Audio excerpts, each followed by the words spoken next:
Ole,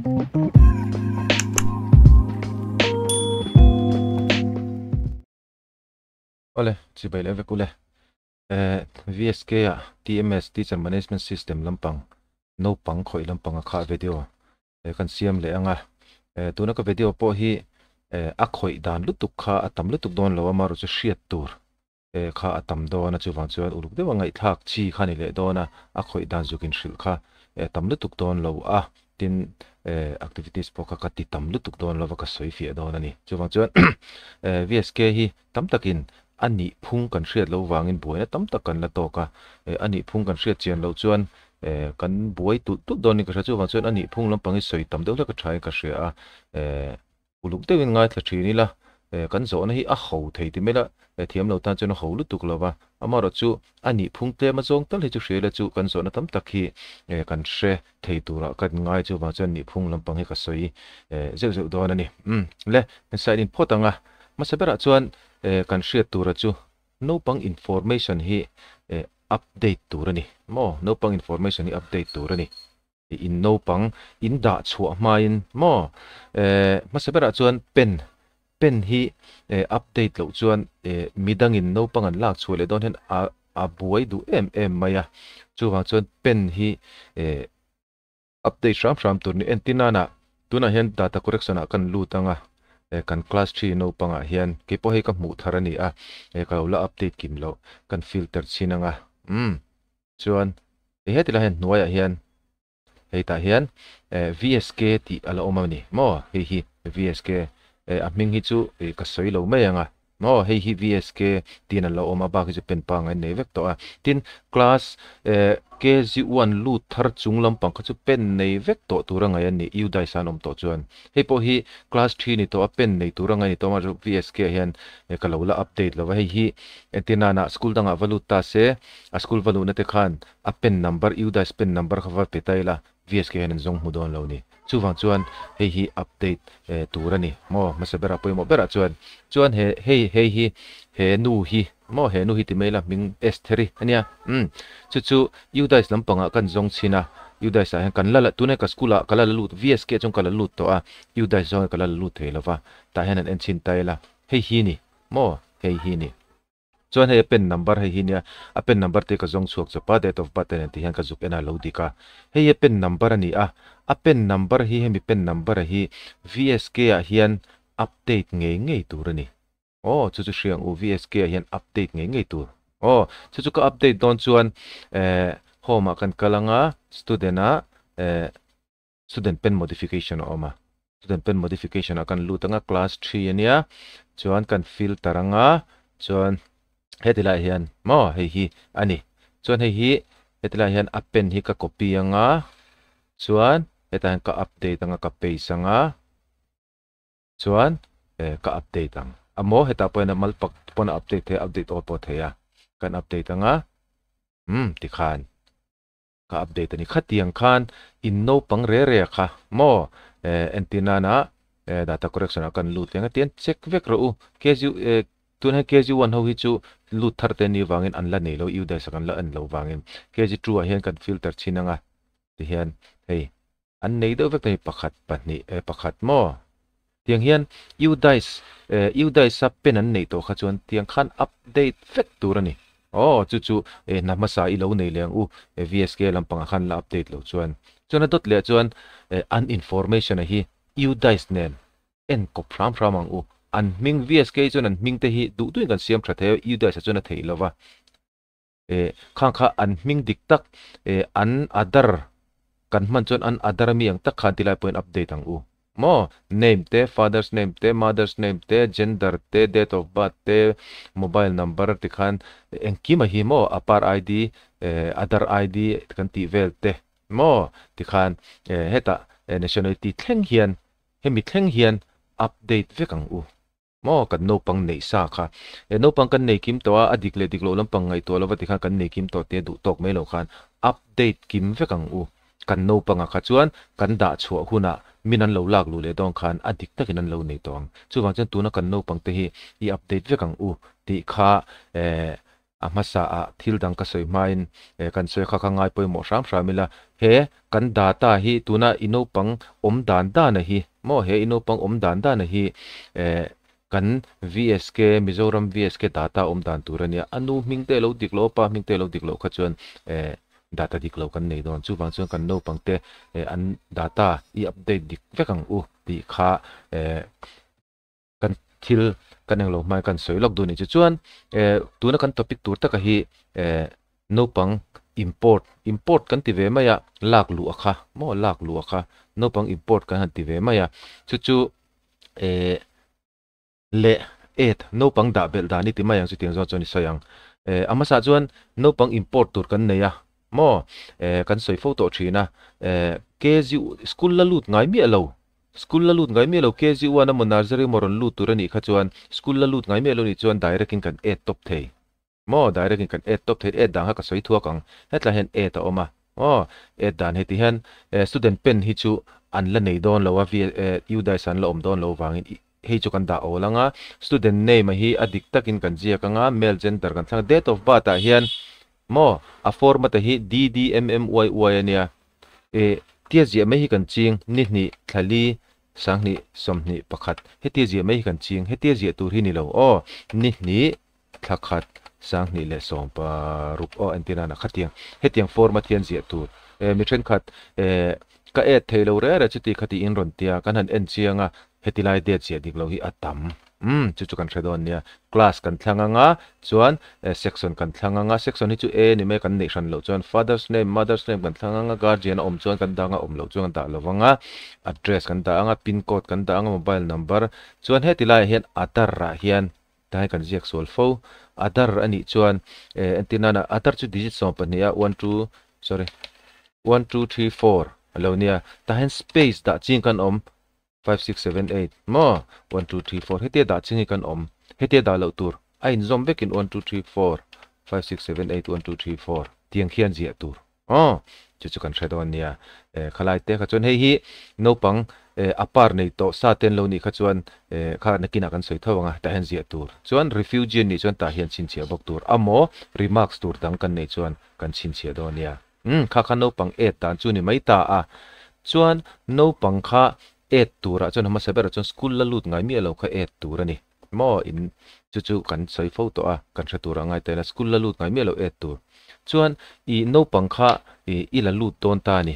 no pang thari lo ne ta school dang atang ron lut ta kha no pang kha nachina kan soyang khan u dai spend ron nei ve thlapani mo u dai spend ron nei ve thlapani antirna na u dai spend ron nei chuan no pang chu hama saber chuan u dai san ron u dai spend ron nei chuan mas sapera chuan present status ateng kan zongang present status ateng kan zongang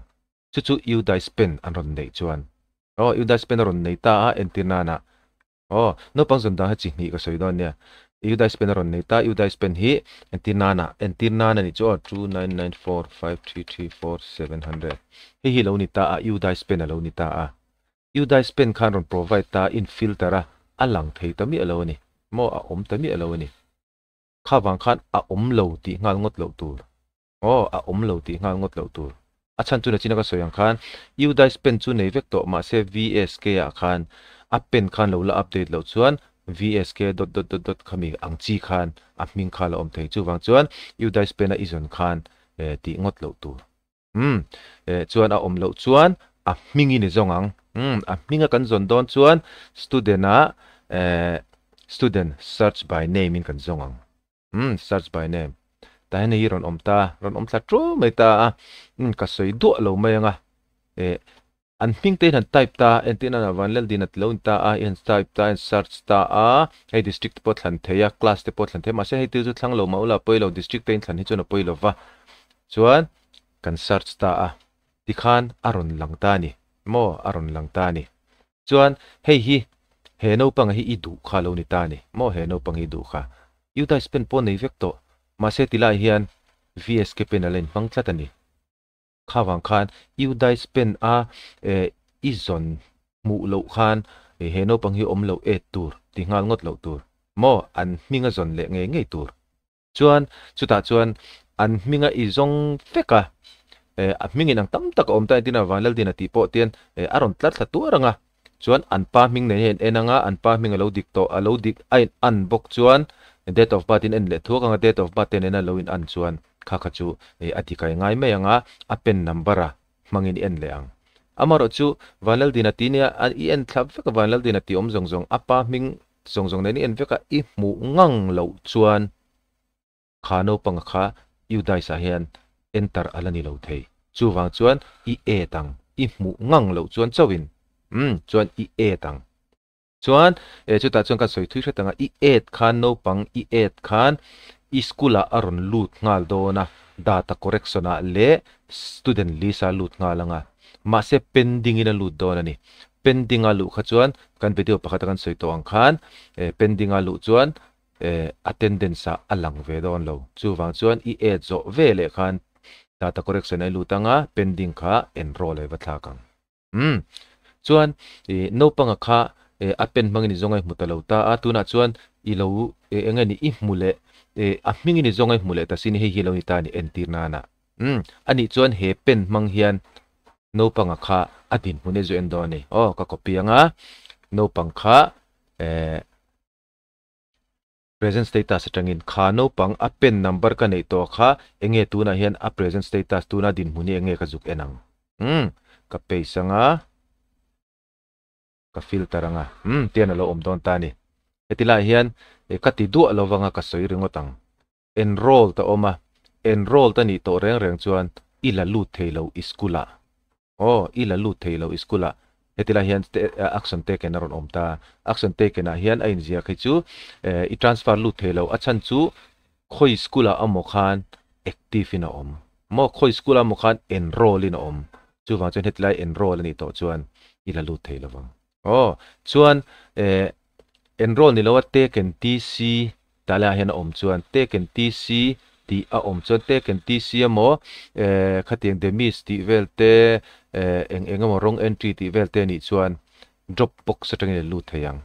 drop box atangin chulai chuan taken tc te khatiang velte ani chuan tila hian action taken a khian use dropbox facilities aron tianga chumi ani chuan dropbox atangin la ang dropbox ni kina kan tilang thuak anga kan traffic to thawin karenga bitam tak chuan tila hian pending khal om vele theini pending tila pending om vele thei pending ani chuan dropbox ni lovin transfer from other school ipangang chulai te chu thil dang zong zong a chuan enroll ni chuan chu thil pathum che om enroll ani chuan ila lut theilo I drop tir photangai a school om na ten drop photangai atot le chuan transfer te demis te wrong entry te mo khatiang zong zong ani chuan drop box a no pangkha om chu wangin drop box atangin a lut thei a pathum na chuan pending ani chuan kha no panga kha mi skula a om dropbox a om ni lovin mi skula pending in a om chumi ni chuan transfer from other school panga chuan kan no panga kha entinana kan no panga kha wrong entry amo taken tc amo promote amo khatiang angchi demis ti velte lo ni chuan student dropbox hi kan mangang mo hetain student dropbox hi kan mangang chuan student pen tain kan chumai anga kan filter anga ron langa kan la lut theyang amara chu kan no pang zuk muwa kha pending ani chuan mo pending ani chuan dropbox a om lo mi school a om active lovin chu transfer one student from other school hi kan mangang ayan student pen chunga I filter anga aron langa chuan entinana taken tc tinana na kha transfer one student from other school a hian izuk zon chuan I muchuang lawang mo dropbox a om lo tlat chuwang chuan khalai kha kan thasang do ni azon da na kha mo no pang zon da na kha voi kha cheka soinon le ang pending ani chuan transfer on from other school ania taken tc te demis te khatiang chi ni kha chuan dropbox atanga lak tur enroll ani chuan no pang kha ila lut theilo mo a school ten an drop photangai tikhan no pang kha lak lu theina lo om ta ni mo alak lu thei dan ko nga khachu pending emo taken tc mo khalo ni ta chu present status ranga kan mu to ta tuna hian dropbox sa kha kan la lu don ta ni transfer on from other school le dropbox atanga lak lu dan alak lu dan te khachu inanga mo dropbox kan lu tanga entina na tilaya hian 2207 9761555 kan filter nga hei hi lo lang ta ni mo hemi hi lo lang ta dropbox a lo lang ta dropbox a lo lang chut he tilai to pa hian enroll itianga I update nga iskula direct in ron lut mayang pending ani po khan pending ani pon tilai hian transfer on from other school itianga student peni chunga I filter nga aron langa nga enroll ithanga nga I update nga tichuan iskula aron lut mayang kha no panglak lu dan ani apoi mo jok tu na video kan siam chan jok taka chu alak lu ai ma khan alak lu ma azon dan le khami vel khalaya kha kan lo ngai to ulukanga masabera chuan no panga kha uda spend ani to chuan uda spend in kan han zong phota mara chu uda spend khan kan mu lo chuan no pangkha om lo muti ngal ngot lo tur minga zon le tur minga kan mu ngang lo chuan kan et chawang minga kan mu antenna na uda spend po khana lo om theya chu present status atang kan zonga present status atang khan adin muna kha lo lang ta amo vsk pena mo khan kan zong ta adin muna lo lang ta tatang chu kan lak lu dana kha kan hrele thei don ani kha tuna kan video chu lo ni re photta se poi mo bera chuan no pang information kha update vekang chu udice ne lang thlap turin update vekila apanina chu no pang kan lak lu don rengin film khur ram tur no pang double entry cm lovin fel fai takin data kan nei theinan uluk ram ang kalome